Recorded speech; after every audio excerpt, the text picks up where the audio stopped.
प्रिय दर्शकों, आपकी मुस्कान निहानी का आप सबको प्यार भरा नमस्कार। आज के आधुनिकता के दौर में हमारी युवा पीढ़ी अपने संस्कारों से दूर हो रही है।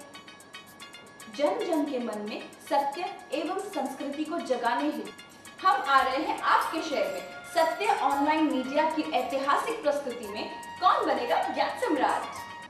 संपूर्ण भारत के 40 से भी ज्यादा शहरों में आपके बच्चे खेलेंगे मेरे साथ सत्य और ज्ञान पर आधारित दुनिया का पहला रिलीजियस रियलिटी शो कौन बनेगा ज्ञान सम्राट।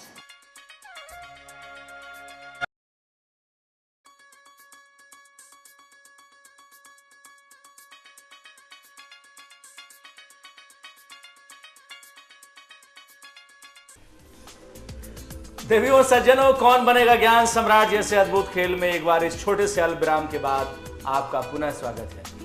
मेरे तरफ इस कार्यक्रम की सांख्यिकीविद, इस कार्यक्रम की स्कोरर नम्रता पांडे मेरे दाहिनी तरफ खड़ी हैं।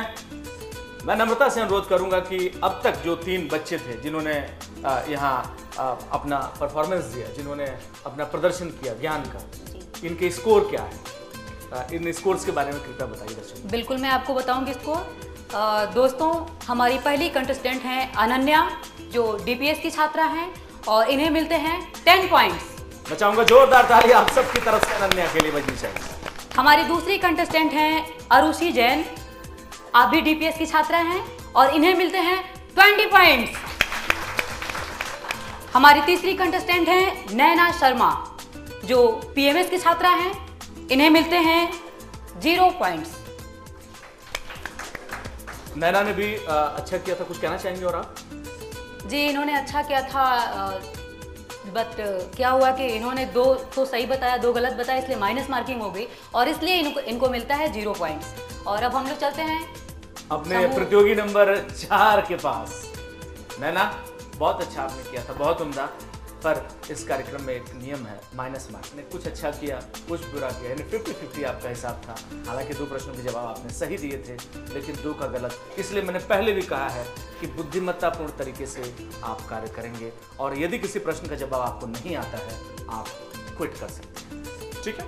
जी बिल्कुल, आप लोग ध्यान देकर ही बताएं, नहीं तो माइनस मार्किंग होगी और आपको अगर पॉइंट मिलेंगे भी तो भी माइनस हो जाएंगे। इसलिए अब हमारी कंटेस्टेंट नंबर 4 दिव्या मिश्रा इस समय हमारे सामने खड़ी हैं डीएवी स्कूल से। दिव्या किस क्लास में पढ़ती हैं? 9th में आप पढ़ती हैं। चलो बता दो कि 0 से 100 के बीच में कितनी बार 9 आता है? ये प्रश्न में नहीं है।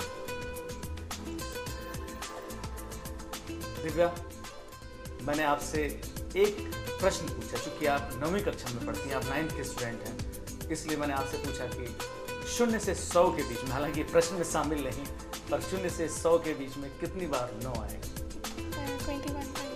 21 टाइम्स। ये गलत जवाब है। 20 टाइम्स। ठीक है, इस पर आप विचार बाद में कीजिएगा, लेकिन बहरहाल अब हम आते हैं अपने मूल प्रश्न पर। 4 प्रश्न जैसा कि आप जानते हैं हमें आपसे पूछना है। सही जवाब देने पर 5 अंक मिलेंगे, गलत जवाब देने की स्थिति में 5 अंक कटेंगे। यदि आप क्विट कर जाती हैं तो हम दूसरे कंटेस्टेंट के पास उस क्वेश्चन का स्थानांतरण कर देंगे, उस प्रश्न का, और यदि वो सही जवाब देता है तो 5 अंक बोनस मिलेंगे। लेकिन यदि गलत जवाब वो कंटेस्टेंट दे देता है जिसके पास हम स्थानांतरित करते हैं, तो मैं देवियों और सज्जनों आपको बताना चाहूंगा कि उस कंटेस्टेंट का कोई नंबर नहीं कटेगा जिसके पास हमने ट्रांसफर किया, ठीक है? इसलिए ये रहा आपसे एक बहुत ही आसान सा सवाल।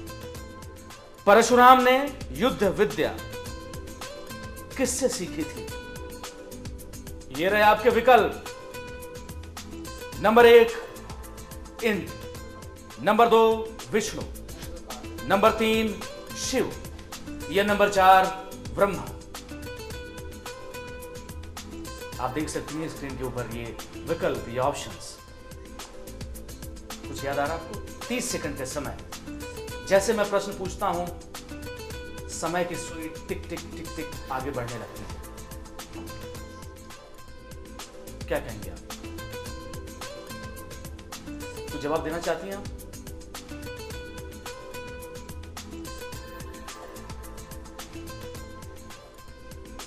चुप है आप, क्या लग रहा है आपको? और इस बीच हमारी कंटेस्टेंट नंबर 4 दिव्या जो है उन्होंने बहुत ही बुद्धिमानी से, लेकिन यदि आपको प्रश्न का जवाब नहीं भी देना है तो आप ये बोल सकती हैं कि हमें इस प्रश्न का जवाब नहीं देना है, मैं क्विट करती हूँ, ठीक है। एनी हाउ, चूंकि ये इस प्रश्न का जवाब देने में समर्थ नहीं हो पाई, ये चुप रही 30 सेकंड की समय अवधि पूरी होने से पहले, इसलिए किसी भी प्रकार का कोई अंक इनका नहीं कटेगा। और मैं ये भी बताना चाहूंगा कि न तो अंक आपके जुड़ेंगे और न ही अंक कटेंगे, यानी कि आप अभी भी 0 पर टिकी हुई हैं, ठीक है। लेकिन आपसे ये रहा हमारा अगला सवाल। रामायण में अहिल्या के पति जो एक ऋषि थे वो कौन थे? Number 1 Mangat, number 2 Kashyap, number 3 Gautam या number 4 Agast? Number 1 Mangat, number 2 Kashyap, number 3 Gautam या नंबर 4 अगस्त? 3 गौतम। कॉन्फिडेंट हैं आप? आत्मविश्वास है आपको? बिल्कुल सही जवाब। और इस तरीके से 5 अंक। कई बार बच्चे घबरा जाते हैं, लेकिन कई बार यदि उनके पास आत्मविश्वास है, यदि वो आत्मनिरीक्षण करते हैं, यदि आत्ममंथन करते हैं और सचमुच वो पाते हैं कि सही मायने में उनका जवाब सही है, तो निसंदेह उन्हें सफलता मिलती है। इसलिए जीवन में आत्मविश्वास का भी बहुत महत्व है। और आपका जवाब बिल्कुल सही था दिव्या जी, और आपको मिलते हैं 5 अंक। पहले में आप चुपचाप रही और आपने बुद्धिमानी से काम लिया, इसलिए आपके अंक कटे नहीं। अब 5 अंक आपके हो गए हैं। लेकिन तैयार हो जाइए इस तीसरे प्रश्न के लिए। महान ऋषि विश्वामित्र किस जाति के थे? ये रहे आपके विकल्प। नंबर 1 वैश्य, नंबर 2 शूद्र, नंबर 3 ब्राह्मण या नंबर 4 क्षत्रिय? महान ऋषि विश्वामित्र किस जाति के थे? किस कास्ट के थे वो? कौन सी जाति के थे? कुछ याद आ रहा आपको? कुछ जवाब देना चाहती हैं आप? नर्वस मत होइए, आप बहुत ही आराम से, इत्मीनान के साथ 30 सेकंड का समय है आपके पास। यदि क्विट करना चाहती हैं आप कह सकती हैं कि मैं क्विट करना चाहती हूं। सबसे पहली बात, दिव्या बहुत नर्वस हैं और आप आराम से सोचें, तो बताएं तो ज़्यादा अच्छा रहेगा। आप नर्वस मत होइए। इस तरीके से दिव्या जो बहुत ही चुप होकर के प्रश्न का जवाब नहीं देना चाहती हैं, लेकिन दिव्या यदि प्रश्न का जवाब नहीं भी आता है, आप कह सकती हैं कि मैं क्विट करती हूँ, ठीक है, ताकि कम से कम कुछ तो बोलिए जिससे हमारे दर्शक आपको सुन सकें कि आप कुछ कहना चाहती हैं, ठीक है।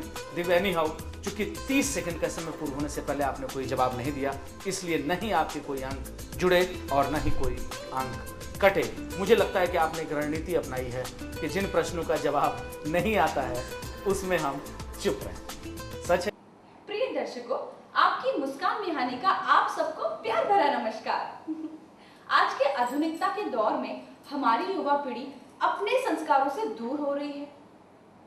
जन जन के मन में सत्य एवं संस्कृति को जगाने हेतु हम आ रहे हैं आपके शहर में सत्य ऑनलाइन मीडिया की ऐतिहासिक प्रस्तुति में कौन बनेगा ज्ञान सम्राट।